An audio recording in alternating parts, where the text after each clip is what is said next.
আসসালামু আলাইকুম রহমতুল্লাহি ওবারকাতুহ। আজ আমি আপনাদের সাথে এমন কিছু বিজ্ঞান শেয়ার করব যে বিজ্ঞানগুলো জানলে পবিত্র কোরআন সম্পর্কে আপনাদের ধারণায় পাল্টে যাবে ইনশাআল্লাহ। পবিত্র কোরআনে সূরা মুলকের ৩ এবং ৪ নম্বর আয়াতে আল্লাহ তাআলা মূলত মহাকাশীয় বিজ্ঞান বা মহাকাশ বিদ্যা নিয়ে কথা বলেছেন।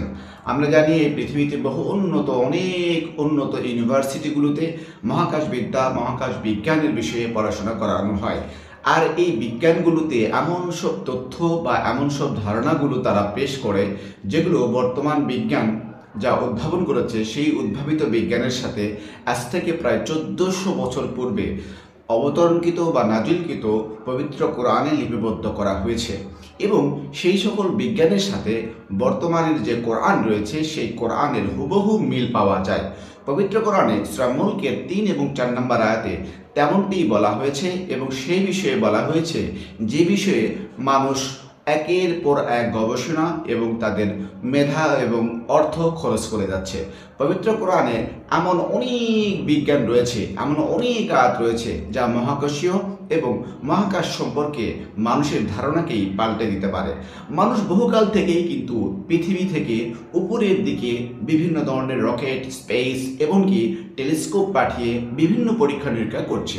এ পর্যন্ত প্রায় ২ লক্ষ কোটি ছায়াপথ মানুষ আবিষ্কার করতে সক্ষম হয়েছে এবং বিজ্ঞানীরা বলছেন এই পৃথিবীতে প্রাপ্ত আলো হচ্ছে এমন একটি বস্তু যা প্রায় প্রতি সেকেন্ডে ৩ লক্ষ কিলোমিটার পথ অতিক্রম করতে পারে। এই আলোর বেগের চেয়েও আরও দ্রুতগামী বেগে এই মহাবিশ্ব এক্সপান্ডিং হচ্ছে। এই এক্সপান্ডিংটা কি কারণে হচ্ছে আজ পর্যন্ত বিজ্ঞানীরা কিন্তু সঠিক কোনো তথ্য তুলে ধরতে পারেনি। তবে পবিত্র কোরআনে দেওয়া তথ্যটি কিন্তু অসাধারণ। আল্লাহ তাআলা পবিত্র কোরআনে সূরা মুলকে বলছেন যে মানুষ শত চেষ্টা করলেও এই পৃথিবী থেকে বা এই পৃথিবী ছাড়াও অন্য কোথাও থেকে এই মহাবিশ্বের শেষ সীমা পর্যন্ত যাওয়া মানুষের পক্ষে অসম্ভব বা দুরূহ কাজ। বিজ্ঞানীরা বলছেন বর্তমানে যে পরিমাণে এই নক্ষত্র, ছায়াপথ, বিভিন্ন গ্যালাক্সি, বিভিন্ন গ্রহ আবিষ্কৃত হয়েছে তা এই মহাবিশ্বের মাত্র ২ থেকে ৩% এবং মানুষ বলছে যে প্রায় ৯৩ বিলিয়ন লাইট ইয়ার্স পর্যন্ত মানুষের ধারণা হচ্ছে এই মহাবিশ্ব। এর বাহিরে যে কত দূর পর্যন্ত রয়েছে সেটি কিন্তু মানুষ জানে না। আল্লাহ তাআলা পবিত্র কোরআনে সূরা মুলকের ২ এবং ৩ নম্বর এবং ৪ নম্বর আয়াতে সুস্পষ্টভাবে বর্ণনা করছে যে তোমাদের দৃষ্টিকে আকাশের দিকে তাকিয়ে দেখো যে আমার সৃষ্টিতে কোনো বৈসাদৃশ্য, কোনো অসামঞ্জস্যতা দেখতে পাও কিনা। এবং আল্লাহ তাআলা বলছেন তোমাদের দৃষ্টি ব্যর্থ হয়ে যাবে এবং তোমাদের কাছে ফিরে আসবে, তোমরা কোনো বৈসাদৃশ্য দেখতে পাবে না।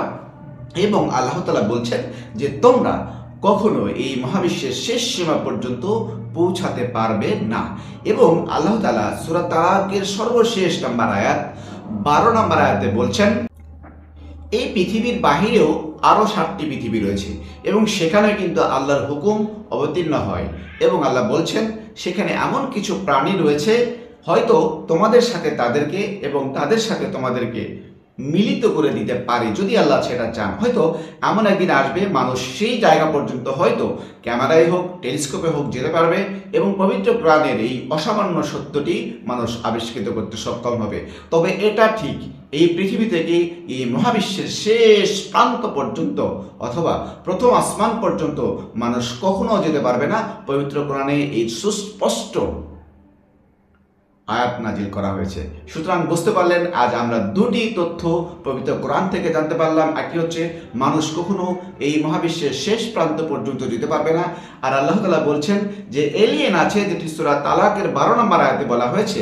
সুতরাং এলিয়েন আছে, এটা সত্য, এবং আরও ৭টি পৃথিবীতে আছে এবং সেখানেও হয়তো আমাদের মতো মানুষ বা অন্য কোনো প্রাণী বসবাস করছে। এবং পবিত্র কোরআনে আল্লাহ তাআলা অন্যত্র বলেছেন যে তাদের সাথে তোমাদের হয়তো দেখা সাক্ষাৎ অথবা যোগাযোগ করা সক্ষম হয়ে উঠতে পারে যদি সেটি আল্লাহ চান। আশা করি আজকের আলোচনা থেকে আপনারা অনেক উপকৃত হয়েছেন। আমাদের এই ভিডিওগুলো যদি আপনার ভালো লাগে অবশ্যই আপনারা লাইক, কমেন্ট, শেয়ার করবেন এবং আপনাদের অবশ্যই শেয়ারের মাধ্যমে আমরা ইসলাম প্রচারে আরও এক ধাপ এগিয়ে যাব বলে আশা করতেই পারি। আসসালামু আলাইকুম ওয়া রাহমাতুল্লাহি ওয়া বারাকাতুহু।